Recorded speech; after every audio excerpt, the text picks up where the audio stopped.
DK Shivakumar ಅವರು CM ಪಟ್ಟ ಅವರಿಗೆ ಸಿಗಲೇಬೇಕು ಅಂತ ಕೆಲ ಶಾಸಕರು ಸಚಿವರು ದುಂಬಾಲು ಬಿದ್ದಿದ್ದಾರೆ. ಆ ಮೂಲಕ ಶಕ್ತಿ ಪ್ರದರ್ಶನ ಆಗ್ತಾ ಇದೆ ಡಿಕೆ ಶಿವಕುಮಾರ್ ಅವರ ಪರವಾಗಿ ಅಂತ ಹೇಳ್ತಾ ಇದ್ವಿ.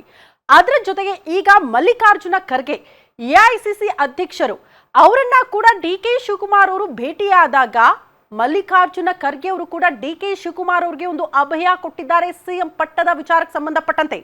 ಹಾಗಾದ್ರೆ ಮಲ್ಲಿಕಾರ್ಜುನ ಖರ್ಗೆ ಅವರು ಕೊಟ್ಟಿರುವಂತಹ ಭರವಸೆ ಏನು? ಆ ಭರವಸೆಯಂತೆ ಸಿಎಂ ಪಟ್ಟ ಡಿಕೆ ಶಿವಕುಮಾರ್ ಅವರ ಪಾಲಾಗುತ್ತಾ? ಇದು ಪ್ರಶ್ನೆ. ಕಾಂಗ್ರೆಸ್ನ ಕುರ್ಚಿ ಫೈಟ್ಗೆ ಇದೇ ತಿಂಗಳಲ್ಲಿ ಕ್ಲೈಮ್ಯಾಕ್ಸ್ ಅನ್ನೋದು ಪ್ರಶ್ನೆ.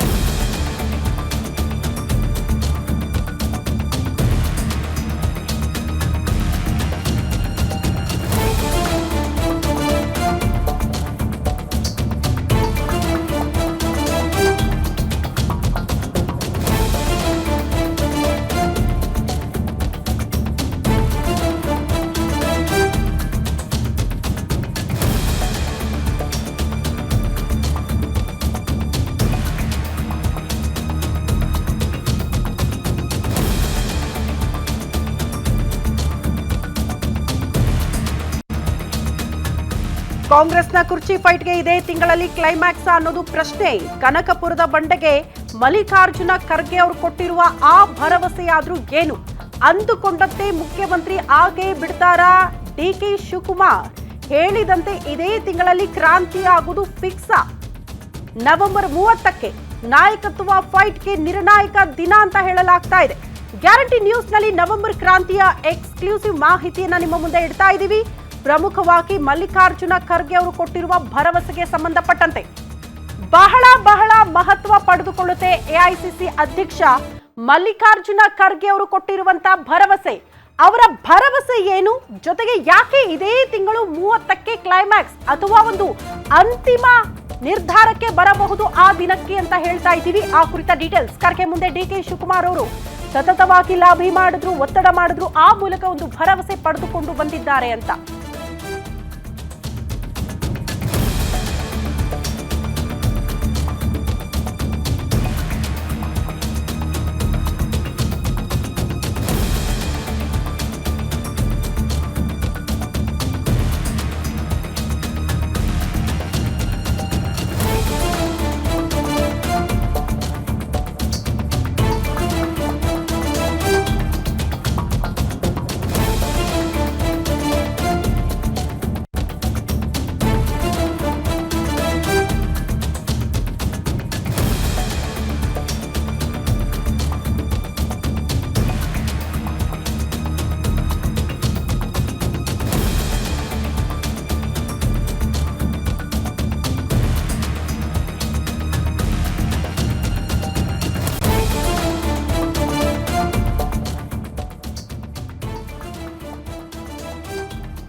ಖರ್ಗೆ ಮುಂದೆ ಡಿಕೆ ಶಿವಕುಮಾರ್ ಅವರು ಹಕ್ಕು ಪ್ರತಿಪಾದನೆ ಮಾಡಿದ್ದಾರೆ. ಸಿದ್ದು ಬಳಿಕ ಡಿಕೆ ಶಿವಕುಮಾರ್ಗೆ ಅಧಿಕಾರ ಕೊಡಿಸೋಕೆ ಮಲ್ಲಿಕಾರ್ಜುನ ಖರ್ಗೆ ನಿರ್ಧಾರ ಮಾಡಿದ್ದು ರಾಹುಲ್ ಗಾಂಧಿ ಮುಂದೆಯೇ ಡಿಕೆ ಶಿವಕುಮಾರ್ ಅವರು ಮಾತಾಡಿದ್ದಾರಂತೆ.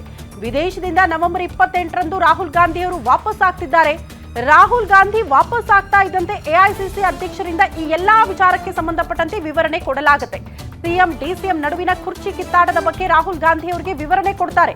ಖರ್ಗೆ ಅವರಿಂದ ಮಾಹಿತಿ ಪಡೆದ ನಂತರ ಡೇಟ್ ಅನ್ನ ರಾಹುಲ್ ಗಾಂಧಿ ಅವರು ಫಿಕ್ಸ್ ಮಾಡ್ತಾರೆ. ಸಿದ್ದು ಡಿಕೆ ಶಿವಕುಮಾರ್ ದೆಹಲಿ ಕರೆಸಿಕೊಂಡು ಮಾತುಕತೆಯನ್ನ ರಾಹುಲ್ ಗಾಂಧಿ ಮಾಡಬಹುದು ಅಂತ ವಿದೇಶದಿಂದ ಬರ್ತಿದ್ದಂತೆ ಚರ್ಚೆ ಮಾಡೋದಕ್ಕೆ ಡಿಕೆ ಶಿವಕುಮಾರ್ ಕೂಡ ನಿರ್ಧಾರ ಮಾಡಿದ್ದಾರೆ. ನವೆಂಬರ್ 30ರಂದೇ ಎಲ್ಲವನ್ನ ಕೂಡ ಫೈನಲ್ ಮಾಡಲಾಗುತ್ತೆ ಅನ್ನೋದ್ರ ಬಗ್ಗೆ ಡೀಟೇಲ್ ಸಿಗ್ತಾ ಇದೆ. ಅಲ್ಲಿಗೆ ಬಹಳ ಪ್ರಮುಖ ದಿನ ನವೆಂಬರ್ 30. ಅವತ್ತೇ ನಿರ್ಣಾಯಕ ದಿನ ಅಂತ ಹೇಳಲಾಗ್ತಾ ಇದೆ ಸಿಎಂ ಕುರ್ಚಿ ವಿಚಾರಕ್ಕೆ ಸಂಬಂಧಪಟ್ಟಂತೆ. ಮಲ್ಲಿಕಾರ್ಜುನ ಖರ್ಗೆ ಅವರು ರಾಜ್ಯ ಕಾಂಗ್ರೆಸ್ ಪಾಳೆಯದಲ್ಲಿ ಸಿಎಂ ಕುರ್ಚಿ ವಿಚಾರಕ್ಕೆ ಸಂಬಂಧಪಟ್ಟಂತೆ ಆಗ್ತಾ ಇರುವ ಬೆಳವಣಿಗೆಗಳ ಬಗ್ಗೆ ರಾಹುಲ್ ಗಾಂಧಿ ಅವರು ವಿದೇಶದಿಂದ ಇದೇ ತಿಂಗಳು 28ಕ್ಕೆ ವಾಪಸ್ ಆಗ್ತಾ ಇದ್ದಂತೆ ಕಂಪ್ಲೀಟ್ ಆಗಿ ವಿವರಣೆ ಕೊಡೋ ಮೂಲಕ ಅವರಿಗೆ ಮನವರಿಕೆ ಮಾಡ್ತಾರೆ ಏನಾಗ್ತಾ ಇದೆ ರಾಜ್ಯ ಕಾಂಗ್ರೆಸ್ ಪಾಳೆಯದಲ್ಲಿ ಅಂತ. ಸೊ ಇದೆಲ್ಲ ಮನವರಿಕೆ ಆದ ಬಳಿಕ ರಾಹುಲ್ ಗಾಂಧಿ ಅವರು ಒಂದು ದಿನಾಂಕ ಫಿಕ್ಸ್ ಮಾಡೋ ಮೂಲಕ ಅವತ್ತೇ ಒಂದು ಫೈನಲ್ ನಿರ್ಧಾರಕ್ಕೆ ಬರಬಹುದು ಅನ್ನುವಂತ ನಿರೀಕ್ಷೆ